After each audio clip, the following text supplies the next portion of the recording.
Irmão, agora eu já sei tudo. Dmitri Prokofitch me explicou e me contou tudo. Te perseguem e te atormentam por causa de uma estúpida e ignóbil suspeita. Dmitri Prokofitch me disse que tu não corres perigo nenhum e que não deves levar isso tão a sério. Eu não penso assim e compreendo perfeitamente como tudo isso deve ter te transtornado e que essa tua indignação pode te deixar uma marca para toda a vida. É disso que eu tenho medo. Quanto ao motivo por que nos abandonas, não te julgo nem me atrevo a te julgar, e me desculpa por ter te censurado. Eu sinto por mim mesma que se me visse numa situação tão amarga, também me afastaria de todos. Não direi nada disto à mãe, mas vou falar constantemente de ti, e direi a ela da tua parte que não vais demorar a voltar. Não te preocupes por causa dela. Eu vou tranquilizá-la, mas não a deixes aflita. Vem nos ver, nem que seja só uma vez, te lembra de que é a tua mãe.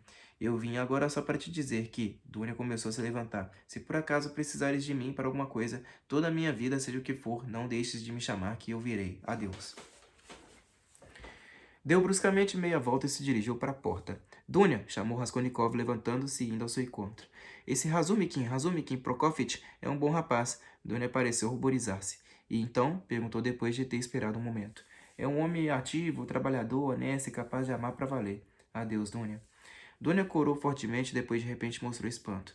Mas o que queres dizer com isso, irmão? Parece que vamos nos separar em breve para sempre, uma vez que estás me fazendo um semelhante testamento. Venha a ser o mesmo. Adeus. Deu meia volta e, afastando-se dela, aproximou-se da janela. Ela continuava de pé, olhando para ele inquieta, e finalmente saiu alarmada. Não a tratara com frieza. Houve um momento, o último, em que sentiu um ímpeto terrível de abraçá-la e de se despedir dela e lhe dizer tudo, mas nem sequer se atreveu a lhe dar a mão. Talvez depois estremecesse ao se lembrar de que eu a abraçara agora e dissesse que eu lhe roubei esse abraço. Mas a outra resistirá ou não, acrescentou para si, passados uns instantes. Não resistirá. Essas assim não resistem, essas nunca suportariam. E pensou em Sônia. Entrava uma brisa fresca pela janela. No pátio já havia menos luz. De repente pegou o gorro e saiu. Não havia dúvida nenhuma de que não queria nem podia se preocupar com seu estado doentio. Mas todo aquele incessante alarme e todo aquele terror espiritual não podiam deixar de ter consequências. E se já não estava deitado com autêntica febre, pode ser que fosse por causa daquela inquietação interior contínua que o mantinha de pé e ainda lúcido, mas de uma maneira artificial por algum tempo.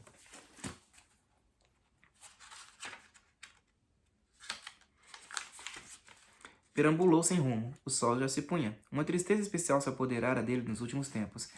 Não tinha nada de especialmente agudo ou azedo, mas dele emanava algo de constante, de eterno. Fazia pressentir anos sem refúgio dessa dor fria, mortal. Fazia pressentir toda uma eternidade no espaço de Arcan.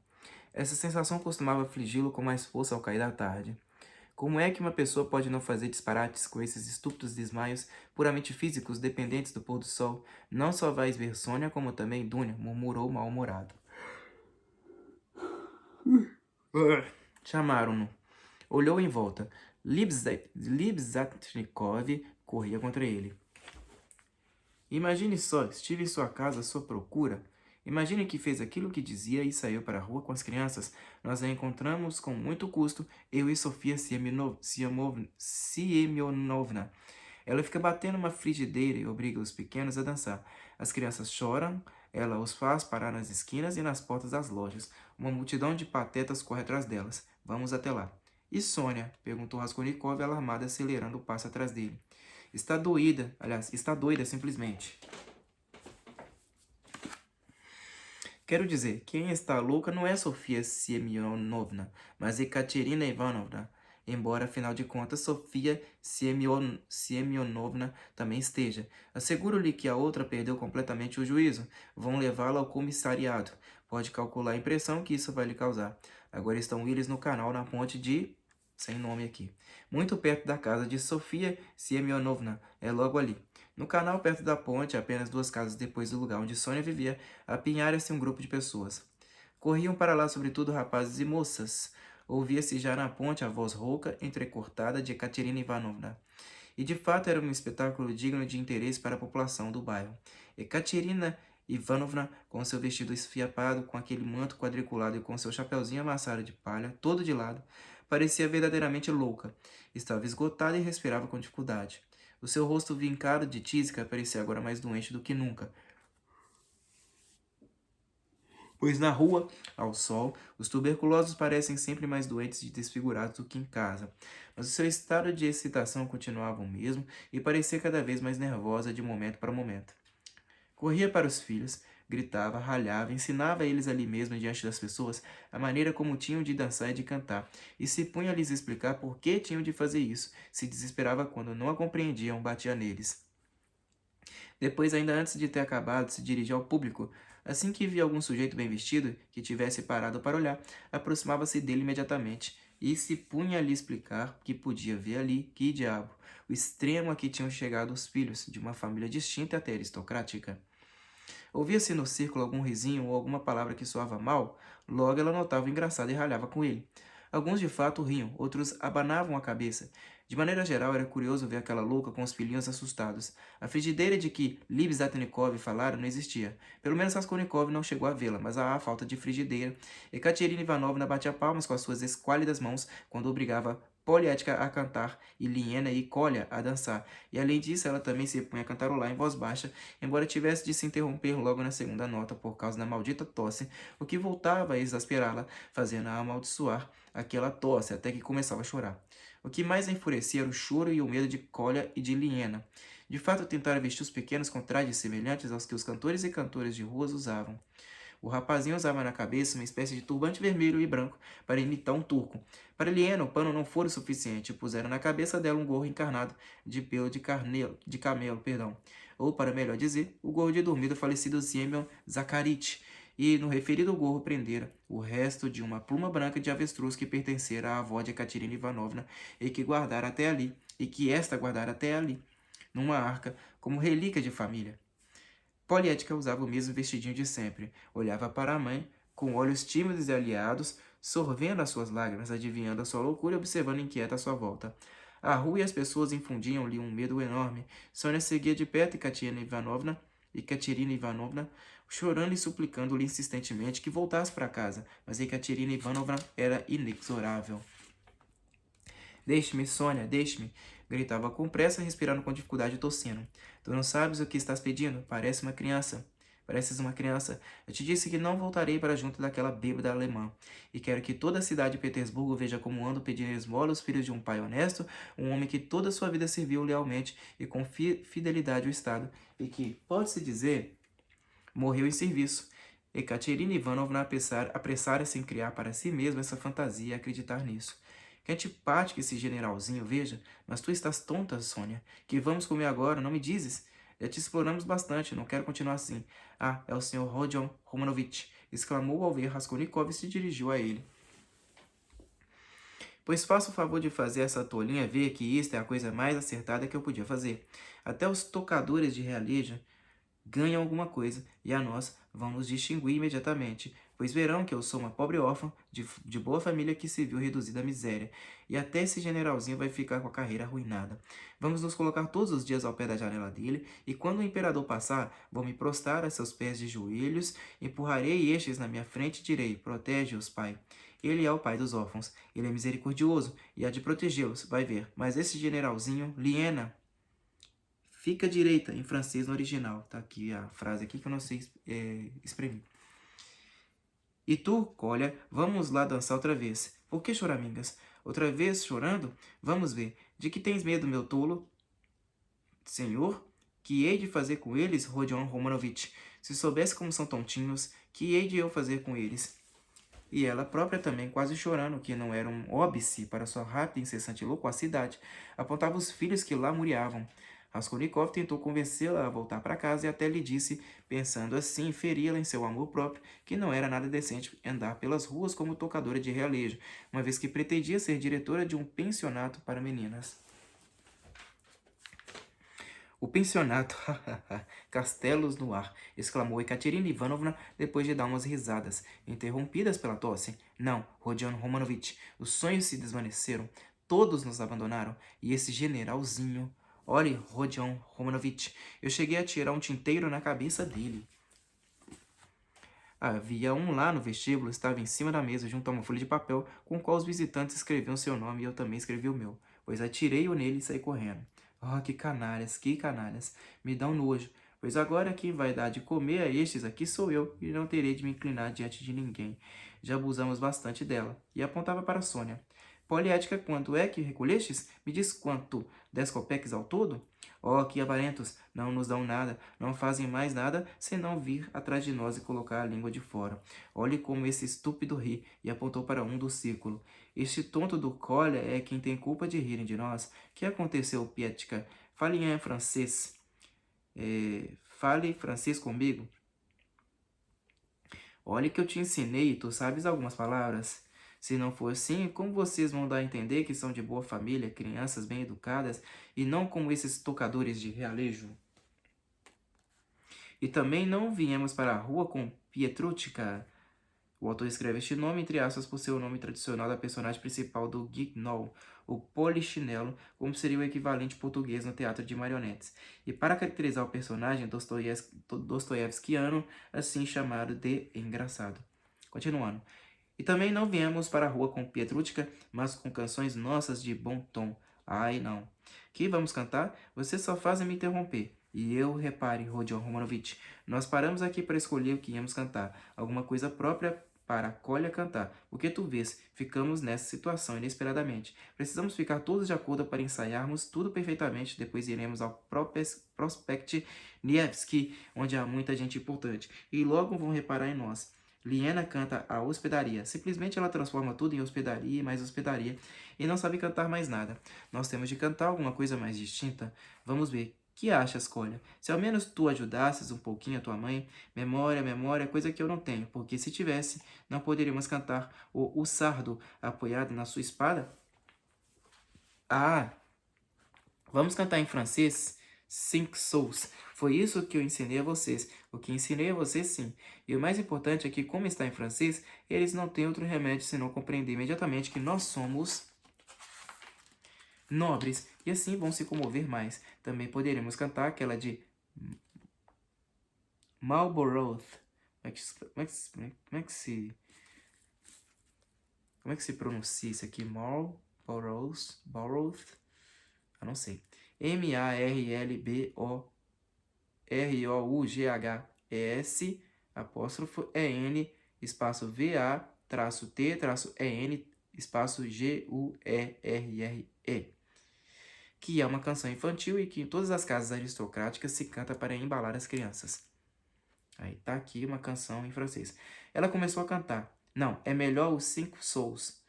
Vamos ver, Kolya. Mãos nos quadris imediatamente e tu, Liena, te vira para o outro lado que eu vou cantar e bater palmas com Poliética. 5 souls, pour manter notre ménage. Ri, e a tosse lhe cortou a voz. Ajeita a roupa, Poliética, está caindo dos ombros, observou no meio dos acessos de tosse, respirando com dificuldade. Agora mais do que nunca devem se portar bem e com distinção, para que todos vejam que são meninos nobres. Eu já disse que essa blusa devia ter sido cortada mais comprida e com o dobro da largura. Tu é que foste a culpada, Sônia, com os teus conselhos. Mais curta do mal que ela fica esta garotada. Bem, vamos começar tudo outra vez. Mas o que vocês têm, tolinhos? Vamos ver, Kolya. Começa já. Oh, que criança insuportável. 5 souls. Outra vez o guarda. Mas tu achas que é necessário aqui? De fato, um guarda municipal abrira caminho por entre as pessoas. Mas ao mesmo tempo, um senhor com uniforme e capote, um respeitável funcionário público de uns 50 anos, com uma condecoração ao pescoço, este último pormenor agradou muito a ela e influenciou o guarda, aproximou-se e em silêncio entregou para Ekaterina Ivanovna uma nota esverdeada de 3 rublos. O seu rosto exprimia sincera compaixão. Ekaterina Ivanovna aceitou o donativo e fez uma vênia cortês e até cerimoniosa para ele.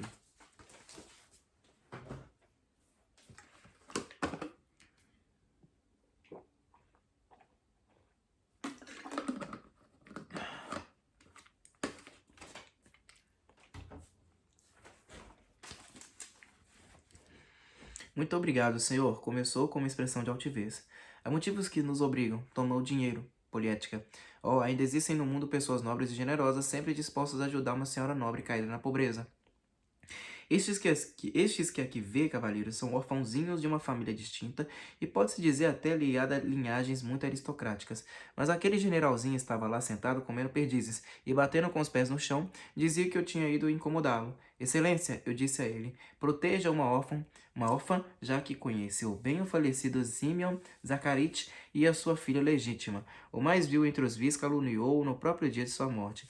Outra vez aquele guarda, nos proteja, exclamou dirigindo-se ao funcionário. Por que tem tanto interesse em mim? Já tivemos de fugir de um antes em Mietchanskaya. Bem, vamos ver, perdeu alguma coisa aqui, seu idiota? É proibido fazer isso na rua. Faça o favor de não armar confusão.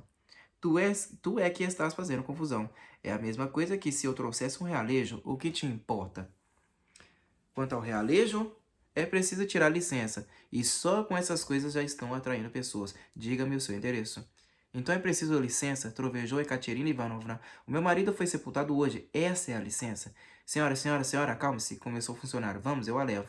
Aqui no meio das pessoas não fica bem, não fica bem. A senhora está doente. O senhor não sabe nada, exclamou Ekaterina Ivanovna. Nós vamos a Nevsky. Sônia, mas o que vocês têm? Kolya, Liena, onde é que vocês estão? Gritou de repente assustada. Oh, que crianças tolas! Kolya, Liena, onde é que vocês se meteram? Aconteceu que Kolya e Liena, assustados com a presença da multidão da rua e com os disparates da mãe enlouquecida, quando por fim viram um guarda que queria pegá-los e levá-los, não sabiam para onde, de repente, como se tivessem combinado, deram as mãozinhas e saíram correndo. A pobre Katerina Ivanovna, com soluços e choros, correu atrás deles. Era horrível e triste vê-la correr, chorando sufocada. Sônia e Polyatka foram também correndo atrás dela. Acho que eu não vou dar conta de ler até a página 489. Pega eles, Sônia, pega. Oh, que crianças tão tolas e tão más. Olha, pega eles, eu vou dizer. Na correria tropeçou e caiu. Está toda ensanguentada. Oh, meu Deus, exclamou Sônia, inclinando-se sobre ela. Todos correram e se apinharam à volta dela. Raskolnikov e Libzatnikov foram os primeiros a acudir. O funcionário se apressou também. Atrás dele, o guarda que resmungava e agitava os braços, pressentindo que o incidente ia dar o que fazer. Afastem-se, dizia dispersando as pessoas que tinham formado um círculo. Está morrendo, gritou alguém. Enlouqueceu, disse outro. Senhor, salve-a! Exclamou uma mulher, benzendo-se. Não acharam as crianças? Sim, ali estão. Uma velhinha conseguiu pegá-los. Seus malandrinhos. Mas assim que examinaram bem Ekaterina Ivanovna, viram que não estava sangrando devido à pedra em que tropeçara, conforme Sônia havia pensado, mas que o sangue que encharcava o chão saía às golfadas dos seus pulmões. Eu sabia que isso iria acontecer, murmurou o funcionário dirigindo-se a Raskolnikov e a Libzatnikov. Está tísica, por isso o sangue corre assim e a sufoca. Há não muito tempo eu presenciei isso numa parenta minha. Perdeu 1,5 copo de sangue. E de repente, mas o que se há de fazer? E não vai tardar a morrer. Aqui, em minha casa, gritou Sônia. Eu moro aqui. Olhem, nessa casa é a segunda ali. Já para minha casa, dizia para todos. Corram à procura de um médico, oh meu Deus. Graças aos esforços do funcionário, tudo se arranjou e até o guarda ajudou a transportar Ekaterina Ivanovna. Levaram-na quase morta para a casa de Sônia e a estenderam na cama. A hemorragia continuava, mas parecia que ela já estava recuperando os sentidos. Entraram logo no quarto, além de Sônia, Raskolnikov e Libzatnikov, o funcionário e o guarda, depois de ter dispersado os curiosos, alguns dos quais a escoltaram até a porta de casa. Polyatka entrou, trazendo pela mão Kolya e Liena, que tremiam e choravam. Da casa dos Kapernaumov também vieram ajudar. Ele e um homem coxo e estrábico, com uma cara estranha, os cabelos e a barba espetados e duros como os pelos de uma escova. A sua mulher, que parecia estar sempre assustada, e alguns dos filhos com os rostos sem expressão e as bocas muito abertas. Entre toda essa assistência apareceu também Svidrigailov. Raskolnikov olhou para ele espantado sem saber de onde é que ele tinha saído, pois não se lembrava de tê-lo visto entre as pessoas. Houve quem falasse de um médico e de um padre. O funcionário, apesar de ter dito ao ouvido de Raskolnikov que o médico já não era necessário, mandou chamá-lo. Foi o próprio Kapernaumov quem se encarregou disso. Entretanto, Ekaterina Ivanovna tinha se tranquilizado, a hemorragia parara. Pousou seu olhar fixo e penetrante na trêmula e pálida Sônia, que com um lenço secava gotas de suor na testa dela. Por fim pediu que a erguessem um pouco. Levantaram-na sobre a cama, amparada de ambos os lados. E as crianças, onde estão? Perguntou com voz fraca. Tu os trouxeste, Polya? Oh, que tolinhos! Vamos lá, por que fugiram? Oh! Seus lábios estavam ressequidos de sangue. Olhou à volta com um olhar percrustador. Percrustador. Então é aqui que tu moras, Sônia? Não estive uma só vez na tua casa. Agora é que... Contemplou-a apiedada. Nós te exploramos, Sônia. Polya, Liena, Kolya, venham cá. Bem, aqui estão todos. Sônia, pegue-os com as 2 mãos, pois para mim já chega. Acabou-se o sofrimento. Ah, vão todos embora. Deixe-me ao menos morrer em paz. Tornara a recliná-lo na almofada. Que é isto? Um padre? Não é preciso. Tem um rublo que não lhe faça falta? Eu não tenho nenhum pecado. Deus tem a obrigação de perdoar sem necessidade disso. Ele sabe muito bem que eu sofri, mas se não perdoar, tanto pior. Um delírio ia se apoderando dela cada vez com mais força. Estremecia de vez em quando, olhava à volta, reconhecendo a todos por um minuto, mas voltava logo a perder a consciência no seu delírio. Respirava com dificuldade a dor, e dor, parecia que alguma coisa fervia na sua garganta. Eu lhe conto, excelência, exclamou ela, parando para respirar cada palavra. Essa Amália Ivanovna, a Liena, Kolya, nas pontas dos pés, imediatamente, glisses, paz de basque, batem com os pés, isso com graça, filho, é denominação de passos de dança. Do rast, diamantem, de perlém. Então, que tal? Vocês deviam cantar. Aí tem uma outra expressão aqui, outros 2 versos aqui. Este e os 2 versos seguintes pertencem a um poema de Heine. Tens diamantes e pérolas, tens os mais lindos olhos, mocinha, que mais queres? Está mal, não é assim. Was willst du mehr? Não sei mais pronunciar isso aqui não, gente. Isso é o que eu penso, o imbecil. Assim, aqui está outro. No ardor da sesta, no vale de Daguestão. Ah, como eu gostava disso. Gostava loucamente dessa romanza poética. Olha, quando teu pai ainda era apenas meu noivo, ele a cantava. Oh, que dias aqueles. Isso é que nós devíamos cantar. Vamos lá, vamos ver. Como? Já me esqueci. Lembram-se como era? Estava extremamente agitada e esforçava-se para se erguer. Finalmente, com uma voz terrível, entrecortada pelos estertores, começou a cantar, gritando e se sufocando a cada palavra com uma expressão de medo crescente. No ardor da sesta, no vale de Daguestão, com chumbo dentro do peito. Verso inicial de um poema de Lermontov. Excelência, exclamou de repente, com um soluço dilacerante, chorando. Proteja estes órfãos, em memória da pão e do sal que provou na casa do falecido Simeon Zakharich. Pode-se até dizer aristocrática. Ah, estremeceu, recuperando de repente a memória. Olhou para todos com certo terror e, tendo reconhecido Sônia nesse momento, Sônia! Exclamou tímida e carinhosamente, como se estivesse muito admirada de vê-la ali na sua frente. Sônia, querida, tu também estás aqui. Tornaram a soerguê-la. Tens diamantes e pérolas, tens os mais belos olhos. Mocinha, que mais queres? Chega, já está na hora. Adeus, pobrezinha. Rebenta. Gritou desesperadamente com raiva e deixou cair a cabeça na almofada. Voltou a ficar prostrada, mas esse último torpor não durou muito. O seu rosto livre e descarnado caiu para trás, sua boca se abriu, suas pernas se estiraram convulsivamente. Lançou um profundo suspiro e morreu. Sônia se jogou sobre o cadáver, agarrou-se a ele com as suas 2 mãos e ficou com a cabeça reclinada no peito encovado da morta. Poliética ajoelhou-se aos pés da mãe e pôs-se a beijá-lo sem parar de chorar.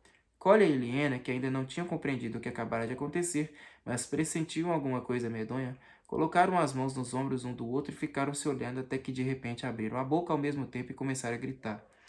Ainda estavam usando seus trajes cômicos, o turbante, a outra o gorro com a pluma de avestruz. E como é que aquele certificado de honra ao mérito veio parar na cama ao lado de Ekaterina Ivanovna? Estava ali junto da almofada. Raskolnikov o viu. Aproximou-se da janela. Libzhatnikov não tardou a aparecer. Morreu, disse. Rodion Romanovich, preciso lhe dizer 2 palavras, falou Svidrigailov, aproximando-se. Libzhatnikov cedeu a ele imediatamente o lugar e retirou-se discretamente. Svidrigailov levou Raskolnikov, que estava muito admirado, para um canto da sala. Toda essa confusão, quer dizer, o funeral e tudo mais, ficam por minha conta. O senhor sabe que tudo isso vai custar dinheiro e já lhe disse que tenho bastante. Vamos colocar esses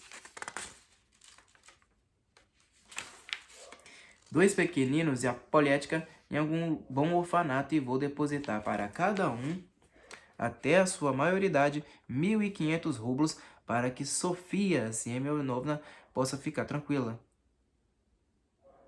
E também pretendo tirá-la da lama, já que é uma boa moça, não é verdade? Suponho que vá dizer a Avdotya Romanovna a maneira como usei seus 10.000 rublos. Por que o senhor está sendo tão generoso? Perguntou Raskolnikov. Ah, que homem desconfiado. Sorriu Svidrigailov. Já lhe disse que esse dinheiro não me faz falta. Bem, mas diga lá, o senhor não acha que eu posso agir assim por humanidade? Olha, aquela ali não era um piolho? E apontou com o dedo para o canto onde jazia a morta, como qualquer velha agiota. Bem, há de concordar comigo. O que será melhor, que Lud continue vivendo e cometendo canalices, ou que ela morra? E se eu não os ajudo, Poliética há de ir pelo mesmo caminho. Dizia tudo isso com ar de um patife de bom humor, piscando os olhos sem os afastar de Raskolnikov. Este empalideceu e gelou ao escutar suas próprias palavras, aquelas que ele dissera para Sônia. Retrocedeu rapidamente e olhou para Svidrigailov. Como é que sabe isso? Balbuciou, quase sem poder respirar. Olha, porque eu estou morando aqui, atrás desta parede, na casa de Madame Heslitch. Aqui mora Kapernaumov e ali Madame Heslitch, uma antiga e leal amiga, vizinhos. O senhor? Eu, continuou Svidrigailov, retorcendo-se de rir, e posso lhe afirmar, sob palavra de honra, querido Rodion Romanovich, que o senhor me provoca muito interesse. Olha, eu lhe disse que ainda havíamos de conviver, e isso disse antes. Está vendo como acertei? O senhor vai ver como eu sou um homem maleável. Vai ver como se pode conviver comigo. Ai, eu não vou dar conta, pô. Será que eu tento? Ai, vamos tentar. Sexta parte, capítulo 1. Ah, não vou aguentar. Vou aguentar não, pessoal. Vou parar por aqui.